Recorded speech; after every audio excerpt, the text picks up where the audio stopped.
नमस्कार, मैं हूं दीपाली श्रीवास्तव और आप देख रहे हैं सत्यहिंदी.com।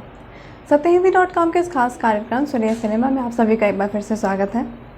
इस खास कार्यक्रम में हम बात करते हैं बॉलीवुड की उन खबरों के बारे में जो हफ्ते भर सुर्खियों में रही होती हैं, या उन एक्टर या एक्ट्रेस के बारे में जो काफ़ी चर्चा में रहे होते हैं। इन दिनों बॉलीवुड में नेपोटिज्म पर बहस लगातार जारी है और इसी बीच डायरेक्टर अनुभव सिन्हा ने एक बड़ा फैसला लिया है। अनुभव सिन्हा ने 2 दिन पहले ट्वीट किया और लिखा, बस बहुत हो गया, अब मैं बॉलीवुड से इस्तीफ़ा दे रहा हूँ। उनके इस ट्वीट के बाद तो जैसे एक मुहिम सी चल गई और उसके बाद कई और डायरेक्टर्स भी इसमें शामिल हुए। इसके साथ ही अनुभव सिन्हा ने अपने नाम के आगे नॉट बॉलीवुड भी मेंशन कर दिया।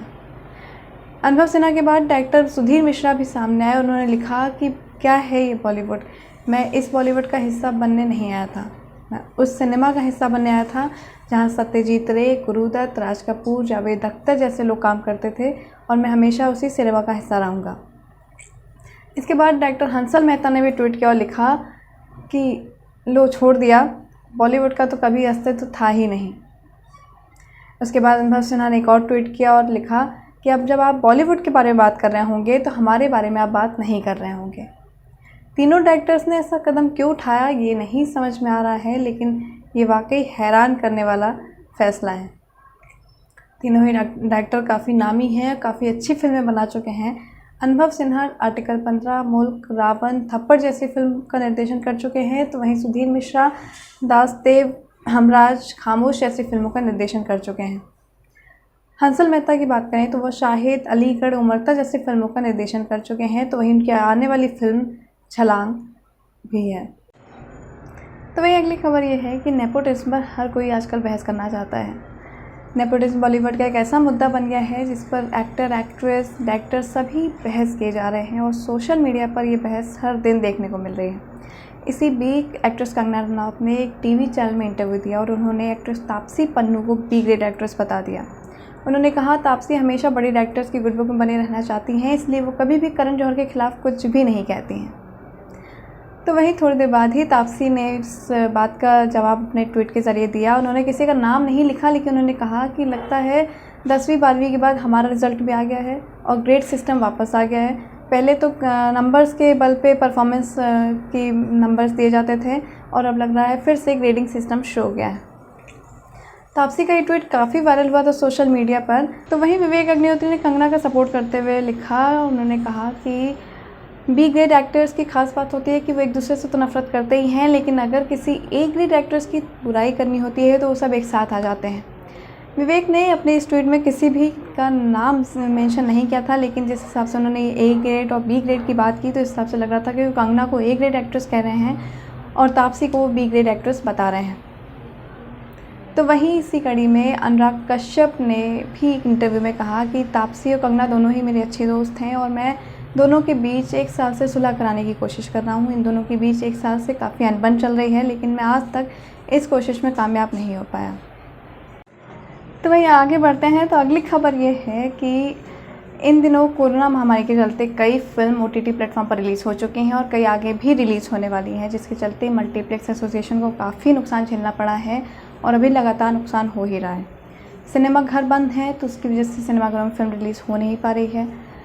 इसी बीच मल्टीप्लेक्स एसोसिएशन ऑफ इंडिया ने कई सेंट्रल मिनिस्ट्री, नीति आयोग और प्राइम मिनिस्टर ऑफिस को एक SOP भेजा है, जिसमें उन्होंने ये लिखकर भेजा है कि हम सिनेमा घर खोलने पर किस तरीके से सावधानी बरतेंगे। हम ऑटोमेटिक चेयर्स रखेंगे, हम सैनिटाइजिंग, थर्मल स्क्रीनिंग की व्यवस्था रखेंगे, मास्क और सारी चीज़ों का ध्यान रखा जाएगा। उन्होंने इसमें ये भी कहा है कि हम 2 शोज़ के बीच में इस तरीके से इंटरवल रखेंगे कि अगर एक शो के बीच इंटरवल हो तो कुछ ही लोग बाहर आएँ, दूसरा शो उस बीच चलता रहे। आइनॉक्स के CEO आलोक टंडन ने कहा कि हमने इस SOP को भेज दिया है और हमें मिनिस्ट्री की तरफ से जल्द ही जवाब का इंतज़ार है। उन्होंने आगे ये भी बताया कि हर साल थिएटर 12,000 करोड़ का बिजनेस करता है और इस बार हर महीने जब से ये थिएटर्स बंद हैं तब से हमें कई हज़ार करोड़ का नुकसान झेलना पड़ गया है, जिसकी वजह से जो इस थिएटर, जो सिनेमा घरों में काम करते हैं जो लोग, उनके साथ भी आर्थिक स्थिति, उन्हें भी सामना करना पड़ा है आर्थिक स्थिति का, और ये काफ़ी बुरा है। थिएटर्स, सिनेमाघरों के मालिकों को काफ़ी नुकसान झेलना पड़ा है कोरोना महामारी के चलते, और अभी तक सिनेमाघरों को खोलने का कोई ऐसा निर्देश नहीं जारी किया गया है, जिसकी वजह से वो अभी भी काफ़ी परेशान है। इसके पहले भी वो ऐसी मांग कर चुके हैं कि सिनेमाघर खोलने दिए जाएँ तो हम उस तरीके से सावधानी बरतेंगे जिस हिसाब से किसी में भी कोई ऐसी दिक्कत नहीं होगी। देखना होगा कि सरकार किस तरीके से क्या दिशा निर्देश जारी करती है, किस तरीके से सिनेमाघर खोले जाएंगे। हालांकि जिस हिसाब से ये माहौल है, महामारी इतनी बुरी तरीके से फैल रही है, मुझे नहीं लगता कि इतनी जल्दी सिनेमाघरों को खोलने की परमिशन मिलेगी। अगली खबर ये है कि दिवंगत एक्टर सुशांत सिंह राजपूत पर भी एक फिल्म बनने जा रही है।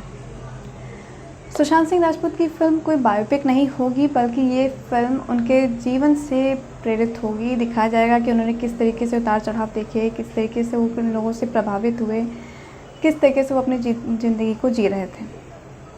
फिल्म का नाम रखा गया है सुसाइड और मर्डर। इसमें लीड रोल में टिकटॉक स्टार सचिन तिवारी दिखेंगे, जो सुशांत सिंह राजपूत की तरह ही दिखते हैं।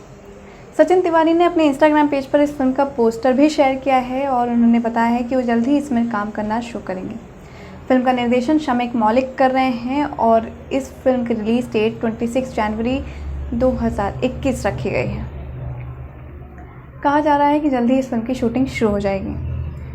इस फिल्म की अनाउंसमेंट होने के बाद ही सोशल मीडिया पर फैंस काफ़ी एक्टिव हो गए और वो इस फिल्म का बेसब्री से इंतज़ार कर रहे हैं। इसके कई पोस्टर्स भी शेयर किए गए।